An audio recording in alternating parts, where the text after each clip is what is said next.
Que signifie réellement le fait qu'une femme partage ses problèmes avec vous? Est-ce qu'elle cherche simplement à se confier, à trouver des solutions, ou y a-t-il quelque chose de plus profond en jeu? Dans cette vidéo, nous allons décortiquer le sens profond de ces confessions, en levant les voiles pour découvrir ce qui se cache réellement derrière. Nous explorerons comment la compréhension de ces luttes, guidée par les principes intemporels du stoïcisme, peut non seulement vous aider à devenir un meilleur partenaire, mais aussi un homme meilleur.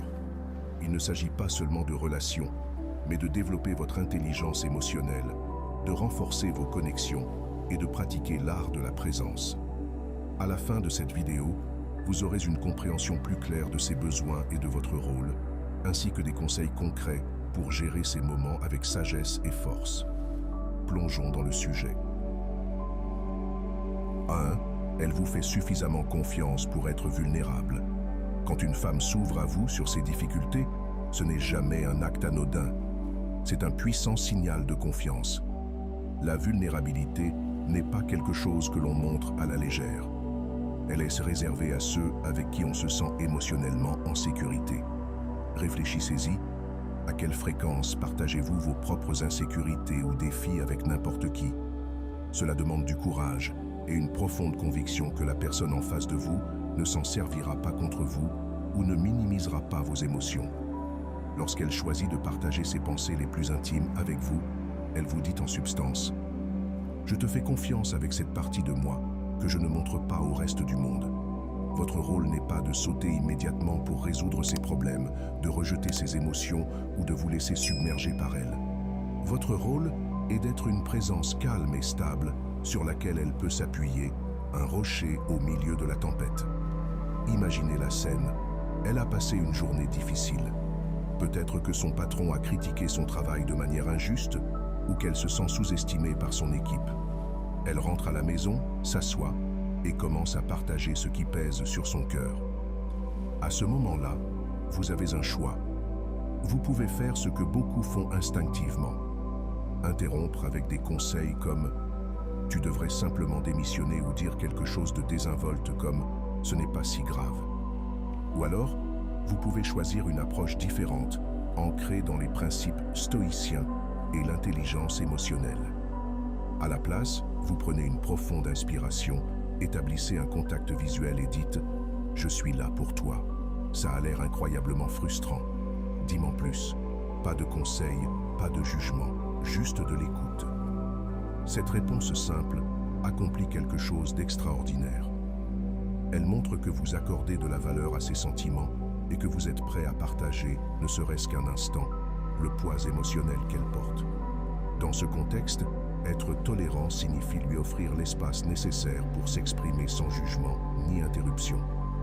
Être strict avec soi-même signifie résister à l'envie de résoudre immédiatement son problème ou de rejeter ses émotions. Au lieu de cela, vous pratiquez la discipline en restant présent et attentif, même lorsque la tentation de décrocher ou de répondre avec une solution rapide est forte. Ces moments de vulnérabilité sont des cadeaux, des opportunités d'approfondir la confiance et la connexion entre vous. Ce ne sont pas de simples séances de défoulement, ce sont des invitations à vous élever et à être le partenaire dont elle a besoin. Soin. 2. Elle met à l'épreuve la profondeur de votre caractère. Parfois, lorsqu'une femme partage ses luttes, elle teste votre capacité à gérer la pression émotionnelle. Êtes-vous capable de supporter cette pression?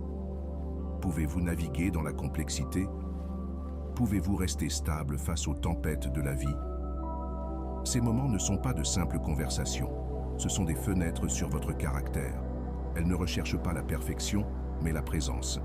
Et la façon dont vous répondez en dit long sur qui vous êtes et sur le fait que vous soyez ou non quelqu'un sur qui elle peut réellement compter. Les stoïciens comprenaient l'importance profonde du calme face aux défis. Sénèque disait « Le meilleur remède contre la colère est le délai ». Que signifie cela pour vous? Lorsque qu'elle aborde un sujet sensible, surtout chargé en émotions, il est naturel de ressentir l'envie de réagir instantanément. Peut-être vous sentez-vous sur la défensive, confus ou même dépassé. Mais la clé ici est de faire une pause, de résister à cette réaction instinctive. Cette pause est l'endroit où réside la force, là où vous lui montrez que vous ne réagissez pas simplement, mais que vous écoutez et traitez véritablement. Imaginez qu'elle vous parle d'une erreur qu'elle a commise dans le passé, quelque chose dont elle a honte. C'est brut, vulnérable, et il lui a fallu du courage pour en parler. Si vous répondez de manière désinvolte, par exemple, « Pourquoi tu me racontes ça ?» swing ou avec dureté, « C'est vraiment grave ce que tu as fait », vous risquez de la faire se sentir jugée ou en insécurité.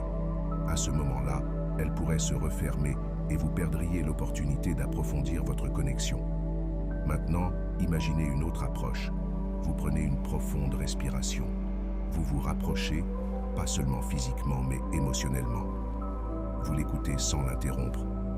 Lorsqu'elle termine, vous dites « Cela semble avoir été vraiment difficile pour toi. Merci de me faire assez confiance pour me le raconter. » Ou encore « Comment te sens-tu à ce sujet maintenant ? Cela t'a beaucoup préoccupé ces derniers temps. » Avec seulement quelques mots, vous créez un espace sûr où elle se sent entendue, respectée et valorisée. 3. Elle veut se sentir écoutée. Imaginez ceci. Elle rentre à la maison après une longue journée et commence à parler d'une expérience frustrante au travail. Votre instinct pourrait être de sauter sur l'occasion pour offrir des solutions, n'est-ce pas? Au lieu de cela, faites une pause. Posez votre téléphone, éteignez la télé et écoutez simplement. Faites-lui un contact visuel.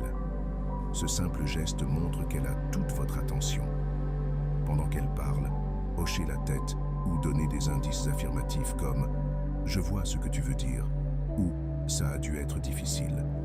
Ensuite, lorsqu'elle a terminé, essayez de dire quelque chose comme « Donc, tu te sens contrarié parce que tes efforts n'ont pas été reconnus, c'est bien ça ?» En reflétant ses sentiments avec vos propres mots, vous lui montrez non seulement que vous l'avez entendue, mais aussi que vous l'avez comprise.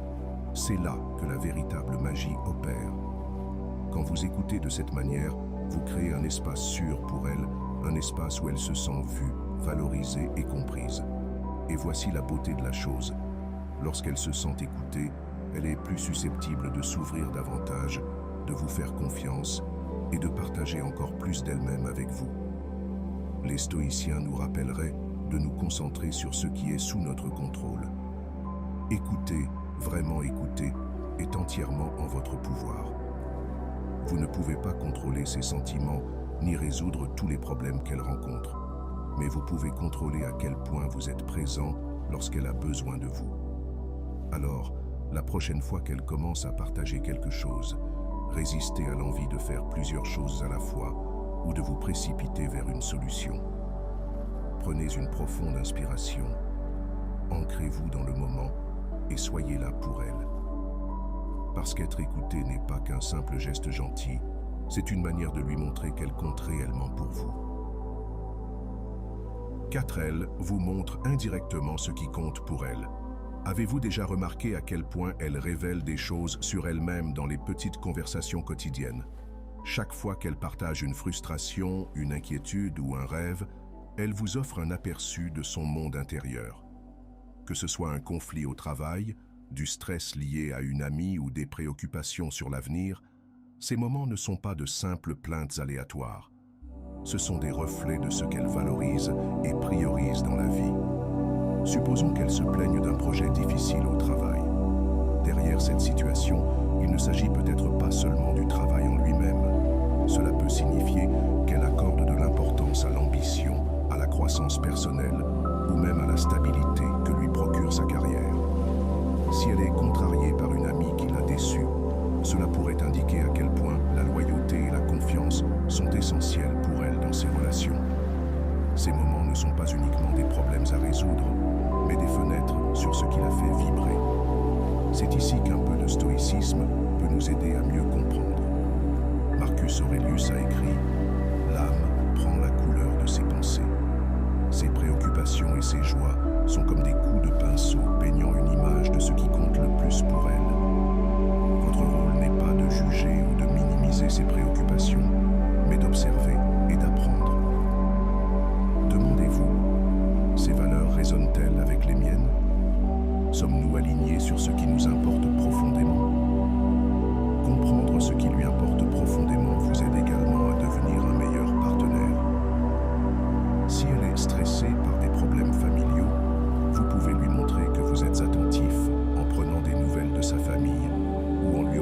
votre soutien dans les moments difficiles. Si sa carrière est une grande priorité, l'encourager ou célébrer ses réussites pourrait avoir une immense valeur à ses yeux. Ces petites actions parlent souvent plus fort que les grands gestes, car elles montrent que vous voyez et respectez réellement ses priorités. Souvenez-vous, les relations s'épanouissent, non pas parce que nous sommes toujours d'accord sur tout, mais parce que nous prenons le temps de vraiment nous connaître. En prêtant attention à ce qu'elle vous dit indirectement, vous n'apprenez pas seulement à mieux la comprendre, mais vous construisez un lien fondé sur une compréhension et un respect mutuel. J'espère que ce message t'a été utile. Si tu as aimé la vidéo, je te serai reconnaissant de laisser un j'aime et de t'abonner. Si tu te retrouves sans mots, écris simplement merci pour montrer que tu fais partie de